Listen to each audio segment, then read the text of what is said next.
Naggalabi Buddo asangibwa mu ggombolola y'Ensangi mu ssaza lya Ssaabasajja ery'e Busiro, disitulikiti Wakiso. Twessizza mu ddene yogayoga ku kasozi kano. Ng'otuuse ku kasozi kano olw'ensiko eriyo bw'oba tomanyi byafaayo, ekifo kino oyinza okukiyisaamu amaaso. Wabula oluvannyuma lw'okusoma obupande w'otegeerera nti wamma kifo kya nkizo nnyo mu Bwakabaka bwa Buganda. Twanoonyezza Omutaka Kimbowa ng'ono ye Katikkiro wa Ssemanobe okutulambululira obuwonvu n'obukko ku kitundu kino. Lwe lusozi oluleetebwako Omulangira atuule ku Namulondo yaffe afuuke kabaka. Ajja nga Mulangira kuno kwajja Obwakabaka. Ono yatutegeezezza nti oluvannyuma lwa Ssekabaka Kintu okulwana ne Bemba Musota n'amuwangula, ekifo kino kyatandika okukozesebwa okutikkira kabaka. Luyita olutalo olw'ebirumbirumbi olujjuukirirwako Jjajja Buddo lwalwana ne Bemba Musota kabaka n'amuwangula. Omukolo guno gukulemberwamu bakika kya Mmamba. Ssaabasajja Ssemanobe amutuuzizza ku Namulondo. Abataka baliko tuli bataka ba Mmamba. Omutaka Ssemanobe yakola emikolo egyo ku lusozi kuno. Buno bwe butaka bwaffe kwe tukuumira emikolo gy'Obwakabaka gyonna n'Abalangira. Wano omukolo ogwakasembayo gwaliwo emyaka 23 gye tukubye emabega, ng'Omutaka Ssemanobe ye yagukulemberamu Kabaka Ronald Muwenda Mutebi II bwe yali atuuzibwa ku Namulondo y'abajjajjaabe.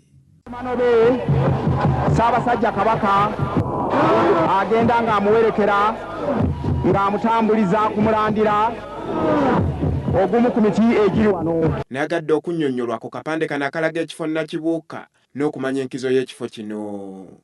Nategeezeddwa nti ekiswa Nakibuuka kibuuka omulundi gumu gwokka nga kabaka agenda okutikkirwa.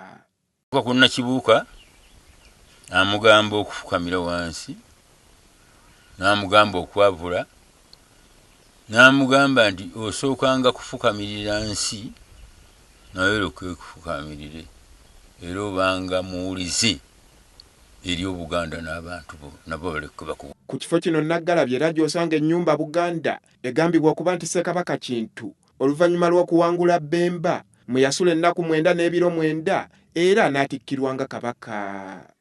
Mu nnyumba eno kigambibwa nti kabaka gy'akolera enteekateeka ye yonna gy'alina okugoberera ng'alamula Obuganda. Waawo enkyukakyuka etuukibwako naye ennyumba eno Kabaka Buganda mwe yazaalira Kabaka Bemba n'ezaalibwamu Ssekabaka Bemba n'ezaalibwamu ne Kabaka Kintu.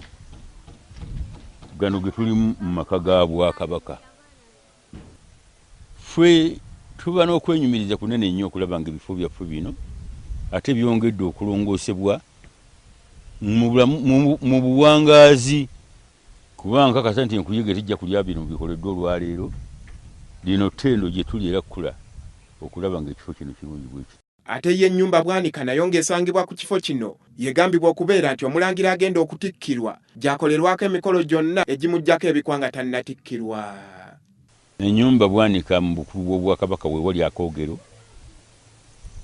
Omulangira Mugema gwe yasumika ebifundiko by'obululu okumwawula mu balangira banne. Awo wayingirira mu koogero Omumbejja n'amunaaza n'amuggyako embogo ziri zemusumika n'amuyimiriza mu nnyumba Bwanika. Nnyumba Bwanika erimu ensonga zaffe nnyingi ze sijja kunnyonnyola. Ate omwo mwava n'agenda mu nnyumba Magatto ne bamusiba engatto ezaffe ez'edda ez'amaliba, olwo n'alyoka atwalibwa e Nakibuuka. Ebirala eby'enkizo ku kifo kino eno waalingayo kkooti ya Kabaka mwe yatuulanga bwe yalinga asala emisango. Era eno wasangibwayo entebe Namulondo Kabaka kwatuuzibwa ng'eno yamulandira. Wabula ebintu ebyo byonna ebiri ku kifo kino wadde nga bya nkizo, endabirira n'enkulaakulanya y'ekifo kino okukituusa ku mutindo ogwandikisuubiddwamu era bikanga ekoleddwako na Kasoobo. Andrew Kaggwa, WBS TV, Naggalabi Buddo.